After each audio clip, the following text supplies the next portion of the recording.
Hello viewers, প্রতিদিনের মতো আবারও চলে আসলাম টিয়া পাখির বাচ্চার নতুন একটি ভিডিও নিয়ে। তো আমি আজকের ভিডিওতে দেখাবো টিয়া পাখির বাচ্চাকে কিভাবে ছোট থেকে হ্যান্ড ফিডিং করাবেন, এবং এই ভিডিওতে বলে দেবো কিভাবে বাচ্চাকে কথা শেখানো যায় ছোট থেকে এবং কোন সাইজের বাচ্চা নিলে ভালো হয়। তো আমি একটা সিরিঞ্জ নিলাম এবং একটা চামচ এবং একটা বাড়ি নিয়ে নিলাম, আর সাথে হ্যান্ড ফিডিং এর একটা বক্স আছে। তো অবশ্যই আপনার সিরিঞ্জের মাথায় একটা রাবার লাগিয়ে নেবেন। রাবারটা হলো আপনার যে অঞ্চলে যে ভাষায় বলে গুলাই বাঁশ কিংবা গুলটি। তো অবশ্যই মনে রাখবেন সিরিঞ্জের মাথায় রাবারটা লাগানোর আগে ভালোভাবে ধুয়ে নিবেন যাতে কোনো ময়লা না থাকে।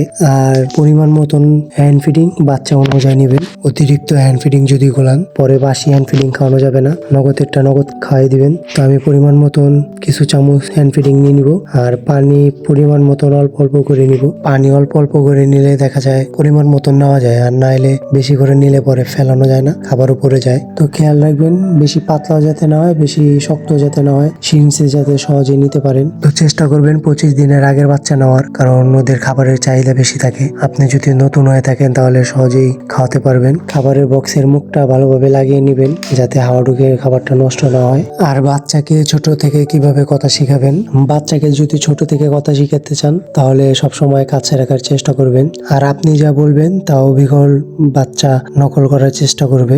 আপনার কথা শুনতে শুনতে এক সময় ও নিজেই কথা বলা শুরু করবে। তো আমার এখানে হ্যান্ড ফিডিং একটু পানি নিয়ে নিব, যতটুকু প্রয়োজন ততটুকু পানি নিব। তো আমি পরিমাণ মতন পানি নিলাম। তো এখন ভালো করে চামচ দিয়ে গোলাবো। তো আমার এখানে দেখেন গোলানো শেষ। তো এখন আমি সিরিঞ্জে নিব, আর চেষ্টা করবেন সিরিঞ্জটা বড় নেওয়ার, মোটা নেওয়ার, যাতে এক সিরিঞ্জ নিলেই ভালোভাবে খাওয়ানো যায় একটা বাচ্চাকে। আমার এখানে ছোট সিরিঞ্জটা, যে কারণে দেড় সিরিঞ্জ খাওয়াতে হয়। বড় সিরিঞ্জ নিলে সুবিধা হয় খাওয়াতে, তো বড় সিরিঞ্জ নিয়ে নিবেন। খাবারটা দেখে বুঝতে পারতেছেন কেমন নরম হয়েছে, সহজেই সিরিঞ্জে নেওয়া যাইতেছে। তো ভালোভাবে পরিষ্কার সিরিঞ্জে খাবারটা নিয়ে নিবেন। আর বাচ্চাকে খাওয়ানোর সময় অবশ্যই মনে রাখবেন ওদের দুইটা নালী হয়, একটা হলো খাদ্য নালী আর একটা শ্বাস নালী। তো শ্বাস নালীতে যদি খাবার চলে যায় তাহলে বাচ্চা কিন্তু মারা যাবে। তো ভালো করে চেক করে নিবেন শ্বাস নালীতে কিংবা খাবারের নালীতে সিরিঞ্জের এই পাইপটা ঢুকছে কিনা। তো যদি দেখেন যে খাবারের নালীতে ঢুকছে তাহলে আস্তে আস্তে করে আপনার সিরিঞ্জটা চাপ দিবেন। বেশি জোরতে কিন্তু খাবারটা পেটে যদি যায় তাহলে পাখির পেটে সমস্যা হতে পারে। তো আস্তে আস্তে করে খাওয়াবেন। অনেক সময় দেখা যায় যে আপনার জোরতে দিলে খাবারটা বেরিয়ে চলে আসে। তো অল্প করে খাওয়াবেন। দেখবেন যখন গলার উপরে খাবারটা উঠে যায় তখন খাওয়ানো বন্ধ করে দিবেন। একটু সময় নেবেন, তারপর আবার খাওয়াবেন।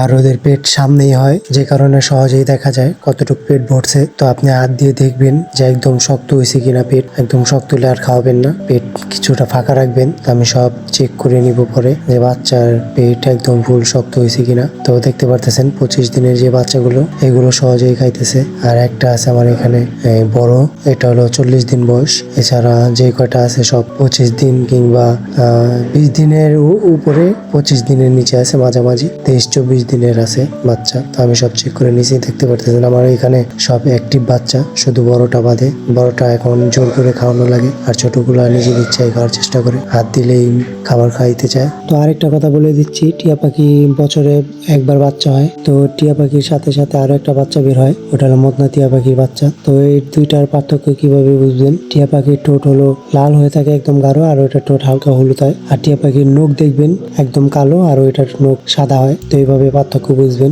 তো আজকের মতন বিদায় নিচ্ছি। সামনে আরো নতুন নতুন ভিডিও পেতে আমার চ্যানেলটা সাবস্ক্রাইব করে পাশে থাকবেন লাইক দিয়ে। তা আবারও কোনো এক ভিডিওতে কথা হবে। সবাই ভালো থাকবেন। আল্লাহ হাফেজ।